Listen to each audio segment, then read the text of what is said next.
பிஸ்மில்லாஹிர் ரஹ்மானிர் ரஹீம். புகழனைத்தும் அல்லாஹ் ஒருவனுக்கே உரித்தாகட்டுமாக. இறைவனின் சாந்தியும் சமாதானம் கண்மணி நாயகம் ரசூலுல்லாஹி ஸல்லல்லாஹு அலைஹி வஸல்லம் அவர்கள் மீதும், அன்னாரை பின்பற்றி வாழ்ந்த சத்திய சஹாபாக்கள், தாபீன்கள், தபா தாபீன்கள், வலிமார்கள், நாதாக்கள், சுகதாக்கள், நம்மவர்கள், நம் குடும்பத்தினர்கள் அனைவர்கள் மீதும் என்றென்றும் குன்றாமல் குறையாமல் என்று நிலவட்டுமாக. ஆமீன்.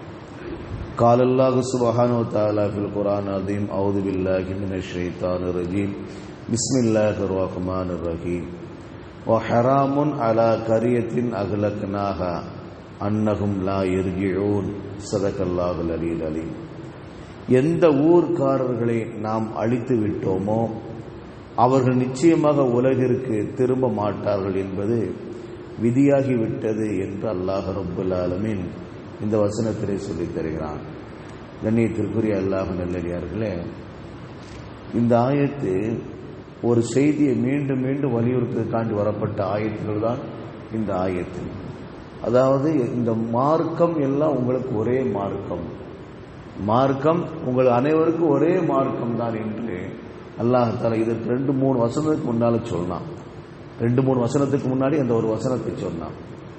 அப்ப நீங்க மார்க்கத்தில் இந்த பிளவை ஏற்படுத்தி விட்டனர் அப்படின்னு சொல்லிட்டு நீங்க பிளவு ஏற்படுத்தாதீங்க, மார்க்கத்தில் பிளவு ஏற்படுத்தாதீங்க. அப்படி பிளவு ஏற்படுத்தினால் நீங்க நம்ம பக்கம் வரக்கூடியவர் தான் இருக்கிறீங்க அப்படின்னு அல்லாஹ் தஆலா சொன்னான். ஒரு எச்சரிக்கை. அதாவது எந்த மார்க்கத்தை எந்த குழப்பம் தாக்காதீங்க, பிரச்சனை ஏற்படுத்தாதீங்க. நீங்க மார்க்கத்தை பின்பற்றி நடந்து கொள்ளுங்கள். மார்க்கத்தை நீங்க குழப்பம் ஏற்படுத்தினால், பிளவு ஏற்படுத்தினால் கண்டிப்பா ஒரு நம்ம பக்கம் நீங்க வந்து ஆகணும். அதை நீங்க அஞ்சிக் கொள்ளுங்கள் என்று அல்லாஹ் தஆலா ஒரு எச்சரிக்கை. அடுத்த ஒரு எச்சரிக்கை சொன்னான். என்ன தெரியுமா? யார் இறை நம்பிக்கை இருந்து கொண்டு நல்லறங்கள் புரிகிறாரோ அவரது முயற்சி மறுக்கப்படாது.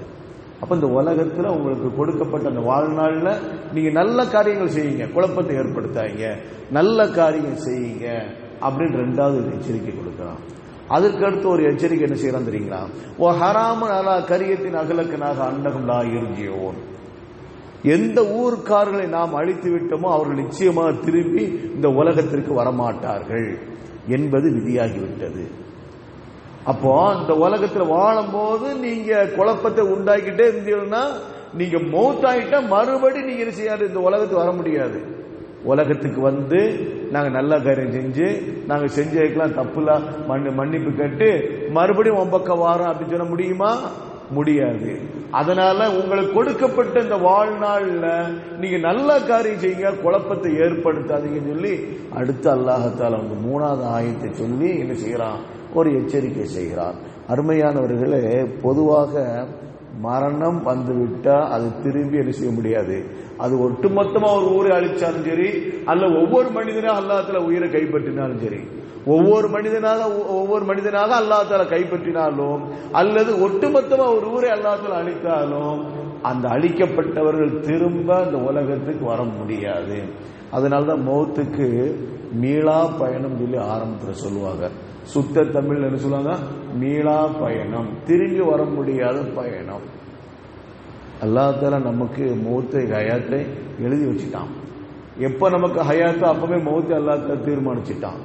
இன்னும் சொல்ல போனா நம்ம தாயினுடைய கருவறையில் இருக்கிற பொழுது 120வது நாள்ல 4 மாசத்திலேயே அல்லாஹ் தஆலா நம்ம எவ்வளவு ஆளும் அந்த உலகத்துல வாழ்வோம், என்னெல்லாம் அனுபவிப்போம், என்னென்ன சாதிப்போம், எல்லாத்தையும் அல்லாஹ் தஆலா தீர்க்கமா எழுதி வச்சுட்டான்.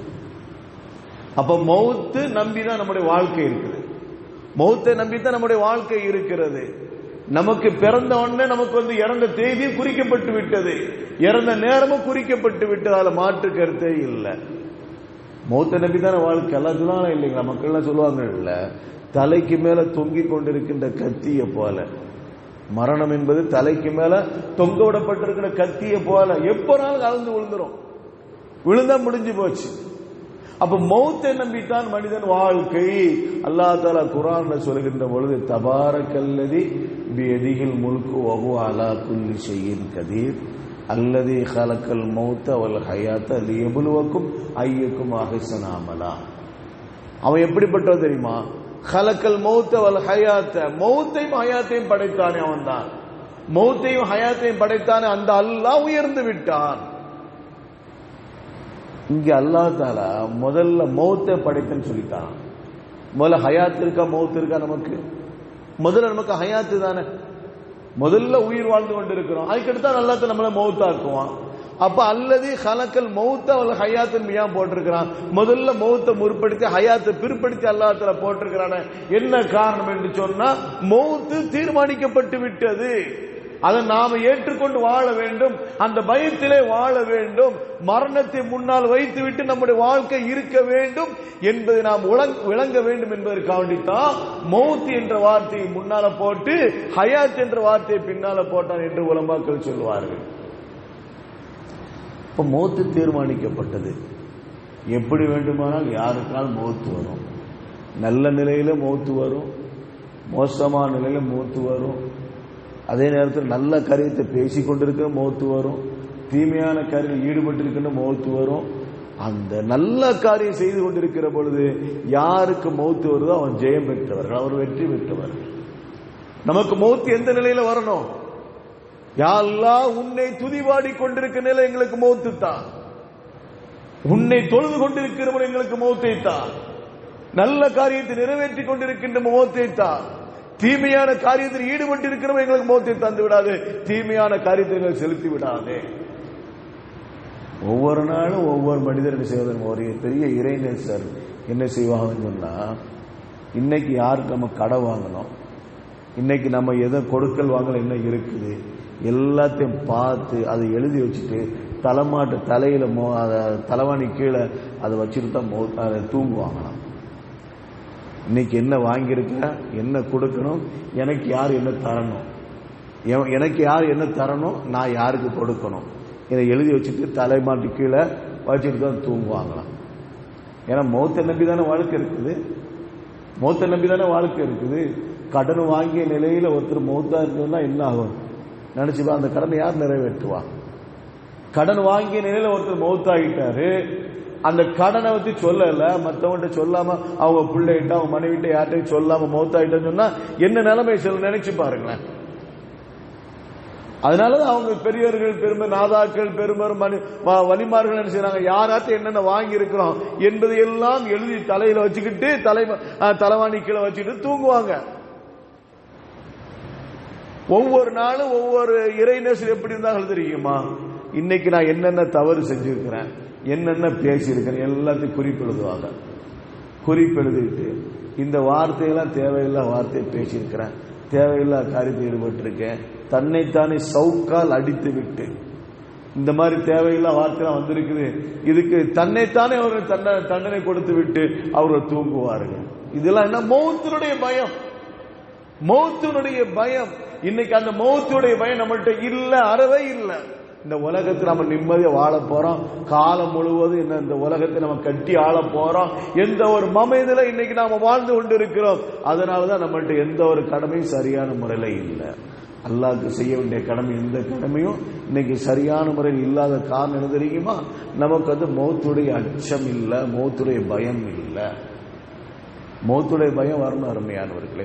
நபிகள் நாயகம் ஸல்லல்லாஹு அலைஹி வஸல்லம் அவர்கள் சஹாபாக்களுடைய சபைக்கு போன நேரத்தில் அந்த சஹாபாக்கள் சிரித்தார்கள். சஹாபாக்கள் சிரிக்கிறத பார்த்த உடனே கண்மணி முத்து முகம்மது ஸல்லல்லாஹு அலைஹி வஸல்லம் சொன்னாங்க, மௌத்தை நினைச்சு பாருங்க, மௌத்தை நினைச்சு பாருங்க. நாங்க சிரிக்கிறீங்களோ? சிரிக்க சத்தம் போட்டு சிரிப்பதை கூட அங்கு நபிகள் நாயகம் ஸல்லல்லாஹு அலைஹி வஸல்லம் தடுத்தார்கள். இதன் மூலமாக அங்கே மௌத்தை அங்க அச்சப்பட வேண்டும். மௌத்து ஒண்ணு இருக்கு, அதை வச்சுட்டு உங்களுக்கு சிரிப்பு வருதோ? சிரிப்பு வருமா உங்களுக்கு? இன்னைக்கு மரணத்தை சந்தித்தவர் யாரும் இன்னைக்கு உலகத்தில் இல்லை இல்ல. அதனாலதான் மரணத்தினுடைய அந்த கொடுமை எப்படி நமக்கு தெரியல.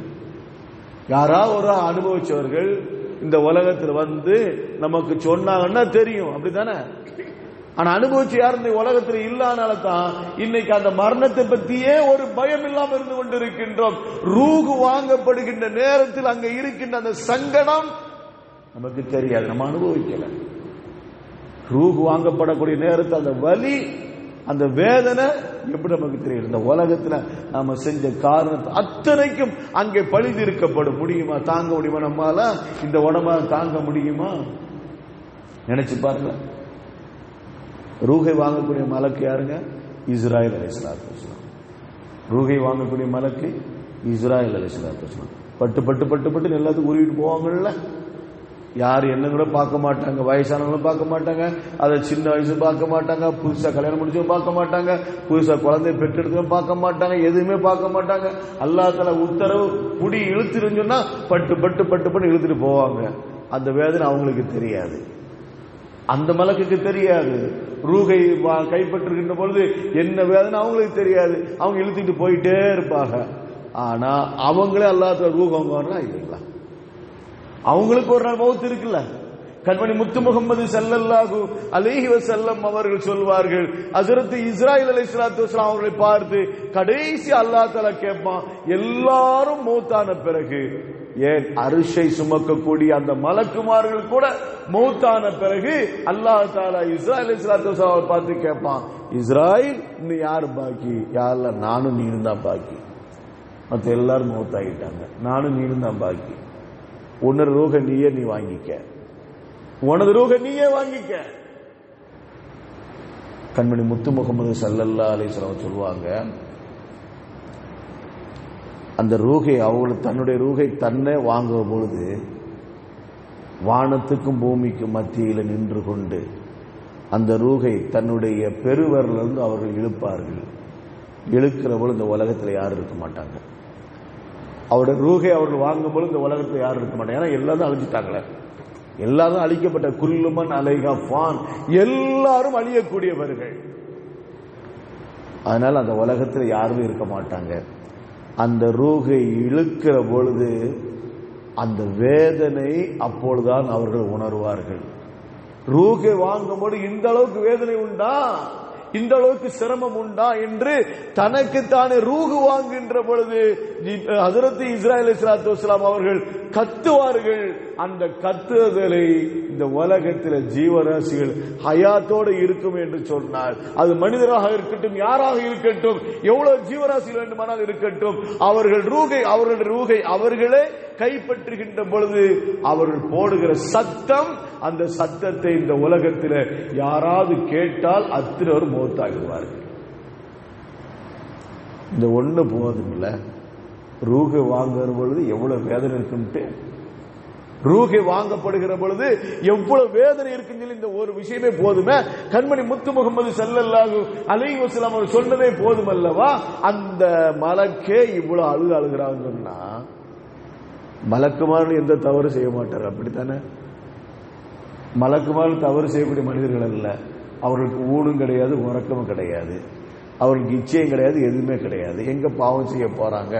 அந்த மலக்குமார்களை ரூஹை கைப்பற்றுகிற பொழுது இந்த அளவுக்கு கத்துகிறார்கள் என்று சொன்னா, அருமையான நாம எம்மாத்திரம் பகல் அன்னைக்கு பொழுதன்னைக்கும் பாவத்தில் மூழ்கி கொண்டிருக்கிறோம். கண்ணை திறந்தாலும் பாவம், கண்ணை மூணாலும் பாவம், சிந்தனையாலும் பாவம், எவ்வளவு பாவங்கள் செய்து கொண்டிருக்கின்றோம். நம்ம ரூஹெல்லாம் கைப்பற்றுகின்ற பொழுது என்ன நடக்கும் என்பதை நாம யோசிக்க வேண்டும். அல்லாஹ் தஆலா மன்னிக்க வேண்டும், நம்முடைய பாவத்தெல்லாம் மன்னிக்க வேண்டும். ஆக நாம் நினைத்துக் கொள்ள, இந்த ஆயத்தை நமக்கு சொல்லி தருகின்ற பாடம் என்ன? மௌத்து ஒன்று இருக்கிறது. அந்த மௌத்து ஒன்றா நீங்க திரும்பி துன்யாவுக்கு வர மாட்டீங்க. இந்த துன்யால இருக்கிற பொழுது நீங்க என்னென்ன நல்ல காரியம் செய்யணுமோ அத்தனை நல்ல காரியம் செஞ்சிருங்க. பாவமான காரியத்துக்கு ஒரு கால் நீங்க தொட போகாதீங்க. வலா தாவனு அலல் இஸ்மி வல் உதுவானி வ மாசியத்திர் ரசூல், நீங்கள் பாவமான காரியத்துக்கும் இச்சைக்கும் நீங்க ஒரு காலம் செய்யாதீர்கள், துணை போய் விடாதீர்கள். அல்லாஹ் ரசூலுக்கு மாற்றம் செய்வதில் நீங்கள் துணை போய் விடாதீர்கள்.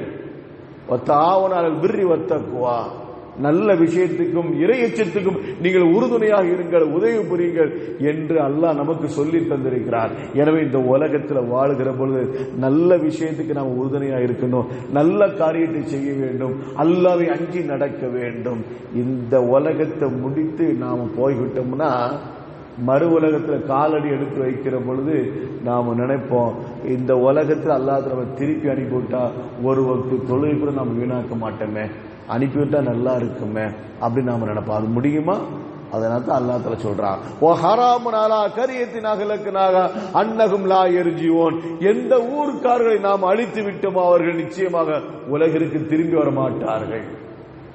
அப்ப அல்லாஹ் கொடுத்த இந்த தவணையில இந்த வாய்ப்பை நல்ல முறையில் பயன்படுத்தி அல்லாஹ்வுக்கும் ரசூலுக்கும் உகப்பானவர்களாக வாழக்கூடிய நசீபை அல்லாஹ் நம் அனைவருக்கும் தந்தர் புரிவானாக. வாஹிரு தாவானா அல்ஹம்துலில்லாஹி ரப்பில் ஆலமீன். சுப்ஹானல்லாஹி வ பிஹம்திஹி அதத ஹல்கிஹி வ ரிலா நஃப்ஸிஹி வ ஸினத அர்ஷிஹி வ மிதாத கலிமாத்திஹி.